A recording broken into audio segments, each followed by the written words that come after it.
Hello and welcome to episode 59 of On My Studio Table. I'm sorry that I sound a bit hoarse, but I've had another dose of flu, and it means that I actually got sicker this time than the time before, which I just recovered from. And I think what happened was that when we went to Launceston for my final scan after having cancer 5 years ago, that I might have caught something while we were in the city. So please forgive my voice. I'll do the best I can. It might improve as I do some more talking. I hope so anyway. It may end up being a shortish video, who knows, but we'll see how it goes. For 2 days, I didn't do any stitching at all. I spent most of the time in bed. But the last couple of days, I've been able to spend some studio time, and it's just been so lovely to get back to my favourite spot, apart from being outside, I think. And I've been able to work on a few things. So I'm going to share what I've been doing. I also wanted to thank you for your response to my request for help in my last video, which was to do with not being able to decide which fabric to use on my coverlet of comfort for the next stage, the July stage. And I really was not able to decide. It wasn't just something to get you to make comments. And it wasn't until yesterday that I finally made a decision. I had responses in both camps, some for the indigo cloth and some for the tea-dyed cloth, and I'll show you which one I ended up deciding. I still think I would have been happy with either of them, but July is passing by very quickly and I really needed to get to work on it. So I'll show you what I've done so far and what my possible plans are. I've also been making some little, well, not so little actually, hearts and birds. These have been really good sellers over the years and they've been really fun to make. I use up lots of scraps, mainly vintage and upcycled fabrics, occasionally some eco-dyed or printed fabric as well. And I've made 4 over the past week and a bit, so I'll share them with you also. The little quilt behind me is a quilt that I've called Migration Journey to Van Diemen's Land, and this quilt took me a number of years to produce or to complete. I started it in a workshop with Diane Savona, I think that's how you pronounce it. She's an American textile artist, and I went to a workshop in Hobart with her, and this is where it began, but I didn't actually finish it until I think last year. And the trigger for sharing this with you today is because a friend gave me a newspaper article from 2009 when my dad was featured in a full-page spread, I guess you could call it, in the Launceston Examiner. So I thought I'd share a little bit about that with you. This little quilt actually represents both sides of our family, my husband's and my side, because there is a migratory story on both sides, some in the 1800s and maybe earlier, and some only in the 20th century, which includes me, of course, and my parents. So thank you for joining me, and I hope you enjoy what I've got to offer you today. This is the newspaper article that I was talking about, and I remember when it was published, my dad did tell me about it because he was still alive then, and Mum had already passed away by this stage, so he was on his own. And I know that was a bit of a struggle for him at times, but he was also a very positive person. And when you look at his life, it was really not an easy life that he had, but he was just a really lovely man, and I was very honoured to have him as my dad. He wasn't perfect, of course, none of us are, but he made a good life for himself and his wife, my mum, and his 6 children, of which I'm the eldest. So this article is called Sanctuary in Tasmania, piece found in horticulture. Just above that, Dad was a qualified horticulturist, and in the Netherlands he qualified or partially qualified before the war. Then the war broke out and he had to put it on hold. He'd only just started his studies, I think, in his mid-teens. And he ended up volunteering for the Dutch resistance movement, one of the organisations in the north of the Netherlands.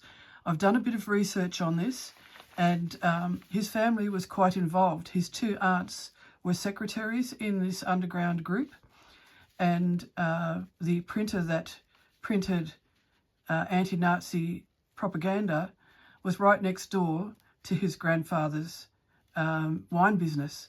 They made wine, and I have some labels actually from the wine of that business.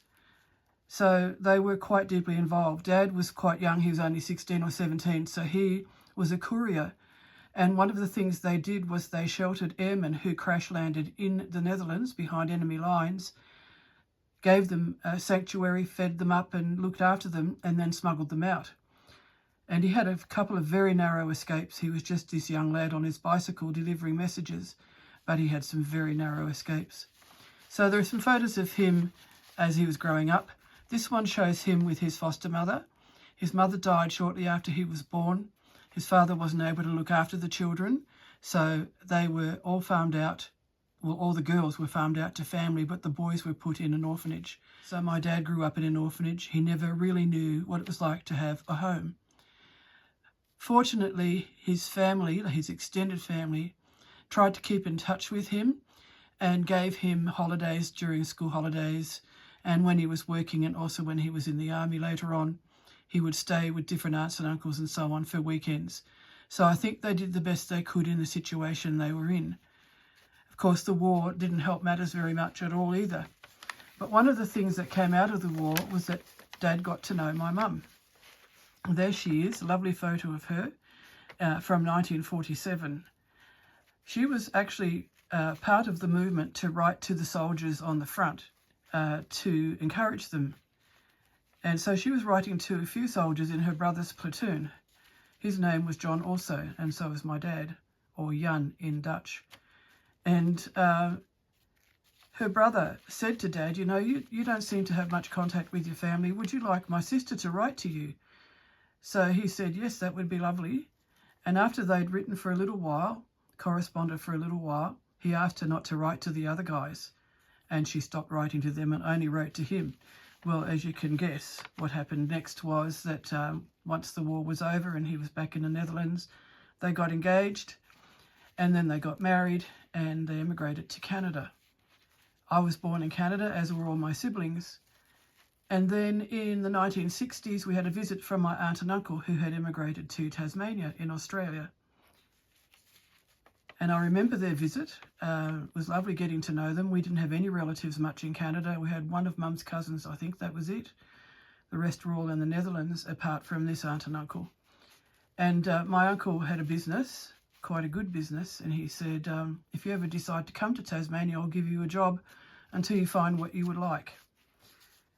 Ultimately, they did that. And Dad couldn't work as a horticulturist in Canada or in the beginning in Tasmania. In Canada, the weather was just too cold in the winter and the summers were too short. And in Tasmania, he had to do whatever he could get, really, because he had 6 children to feed. And anyway, ultimately, he did end up doing horticulture and he retired from horticulture. And it was really a happy time for him. So that's just a potted history of my family. There's so much more I could tell you. I've written articles about both my husband's and my family history. But my parents migrated twice, and I think that must be a little bit unusual, from the Netherlands to Canada, and then probably about 14 or 15 years later to Tasmania with a big family. So I've got the migration quilt here. Here we have a map of the area that I'm living in now, because this is where I've ended up. And the stitched lines show where we've lived during our time in St Mary's. Then I've done other things which are fairly symbolic, but I've also trapped things like photographs in the layers underneath some naturally dyed or rusted silk, and found objects and lots of stitching, including a feather, which I'll just hold up here. I did actually have a real feather there initially, but it disintegrated, so I've actually stitched a feather using that feather as my pattern. And the reason that is there is because one of my husband's family surnames, which comes from Prussia, is Jastrzębski, and the word means something to do with hawk, so that's why the feather is there. The other found objects, not necessarily significant. They're just things that I've found or that were available in the workshop that I started this in. But I just like the history of those found objects, which you don't always know, but you can sense, and they add to the whole story of this. Here we have other found objects, some old buttons, vintage buttons, a bit of, that's actually rubber, I think, that I found on the road, and a bit of metal, and some, I think they're copper cable ties, so they're quite old, and a key. A key often appears on my work. This is lace that I crocheted years ago and didn't know what to do with, and it found its place on here. I've done quite a bit of fly stitch because I think they look like birds' footprints, and I think that kind of hints at the travelling migratory theme. At the top and the bottom, I'll just show you the one at the bottom, I've done stylised ship masts because Ian's ancestors came on various ships and they came from all over the world, all over Europe anyway, from Prussia, Germany, England, Ireland and Scotland. So this is quite a significant work for me, and it's been in a few exhibitions. It's now hanging up in our home.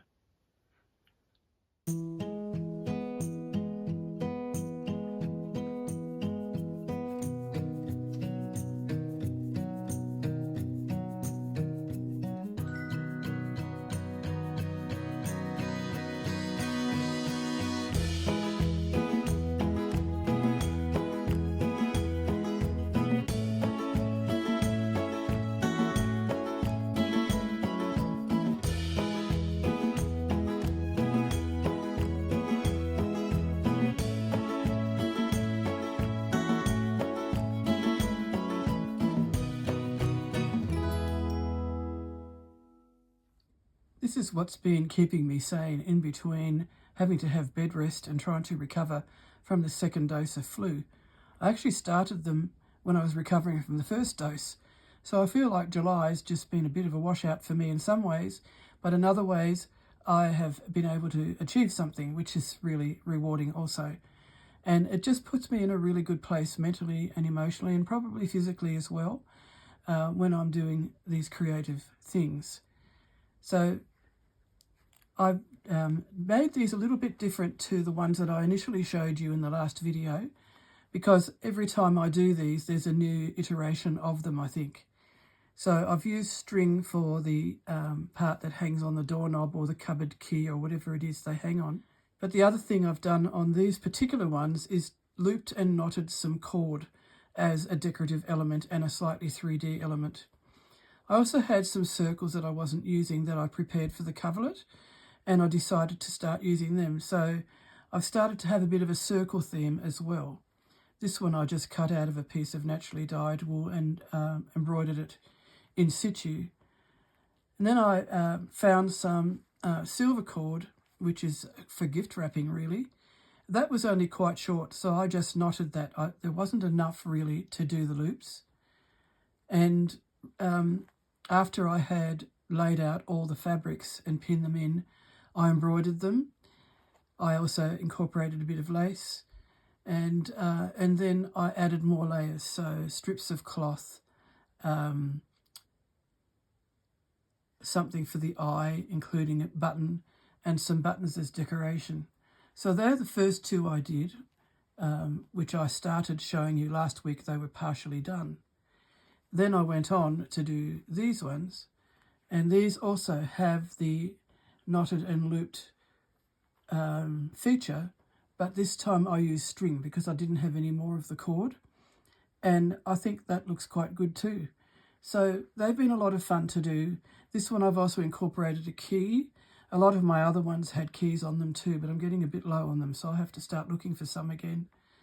And as I mentioned, they're all upcycled and vintage fabrics with the occasional naturally dyed or printed material. So that's silk that's been naturally dyed, and this is wool that's been naturally dyed. All of them have some element of natural dyeing or printing on them. So these are what I would say would be an ethical gift for somebody, or something to treat yourself with.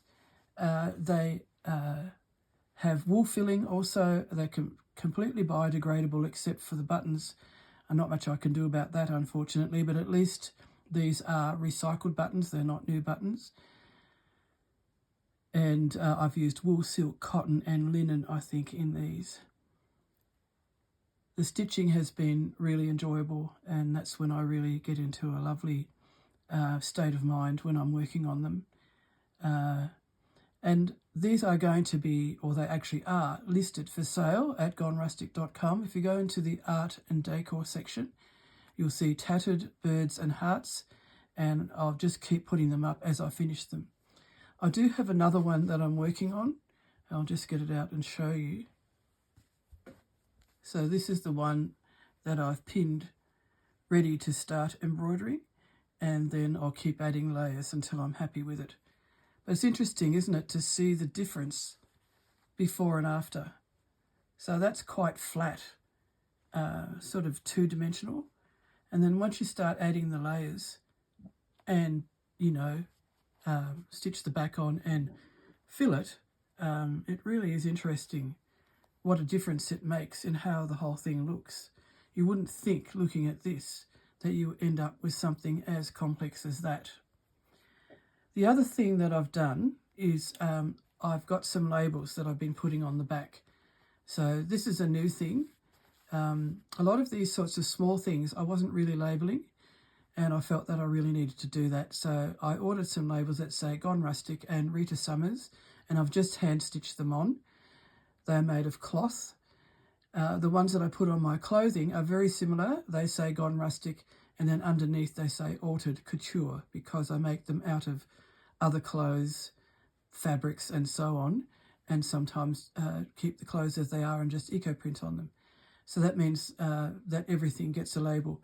Paper ones are not such a problem. I have a stamp that I use for those. But now I can actually do the cloth labels on these kinds of works as well.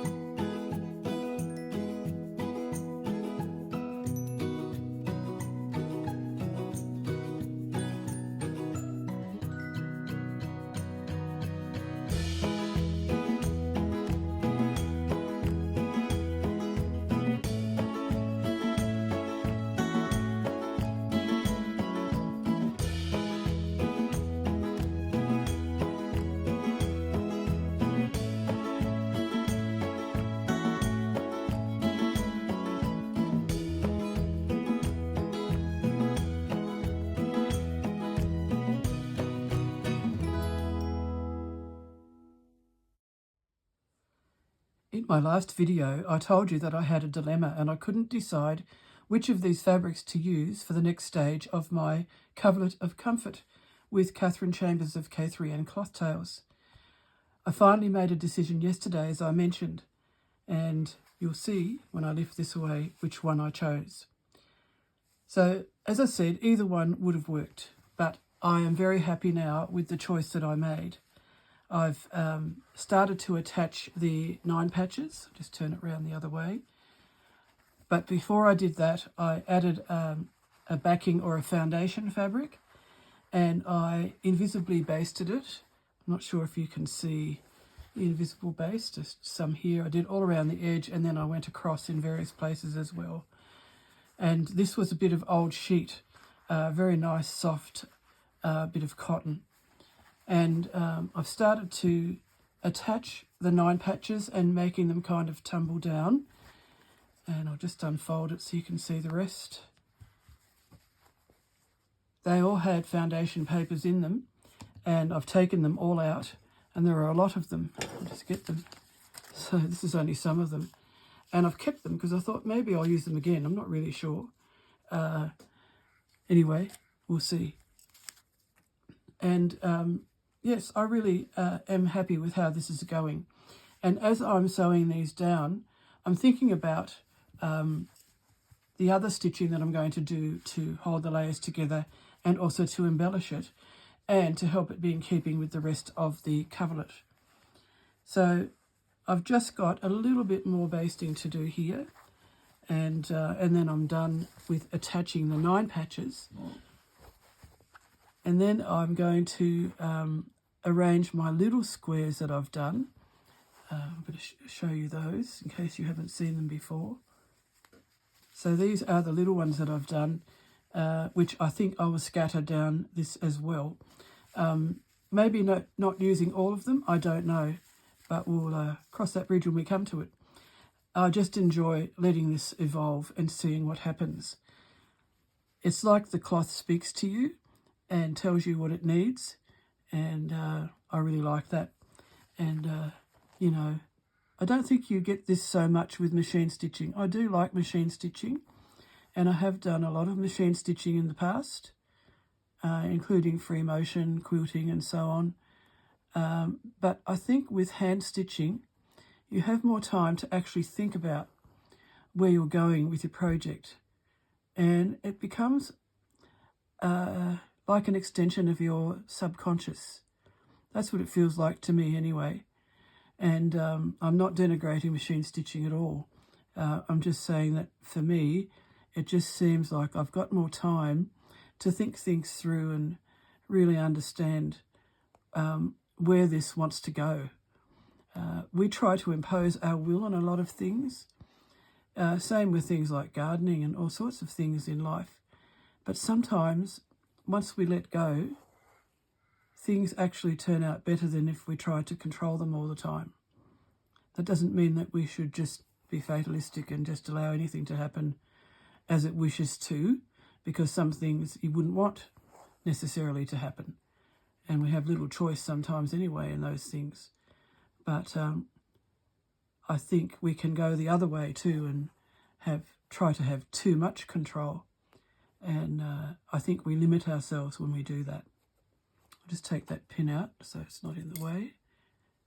I didn't invisibly baste these down before I stitched them. I just thought it was probably enough to pin them in place, and then I just used these very, very tiny stitches just catching the edges to hold it down.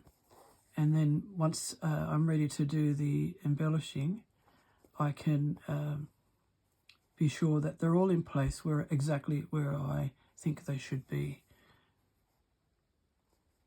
There's a mixture of fabrics here. I've got silk, cotton. I think I also have some cloth here, which could be HEMP, which I will spell out because sometimes YouTube doesn't like you to say the word. And that was thicker, so you'll see that the edges are not quite even there. And this was also a vintage damask table napkin, which was a thicker cotton.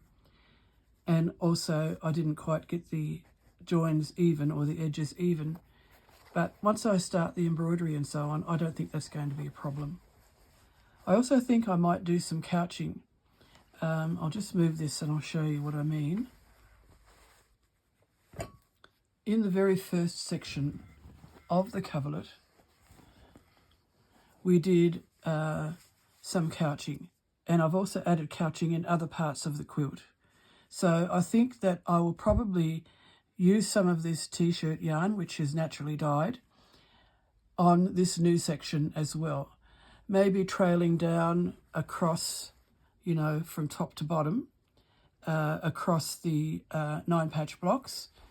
I'll just play with that and just see what I think of it.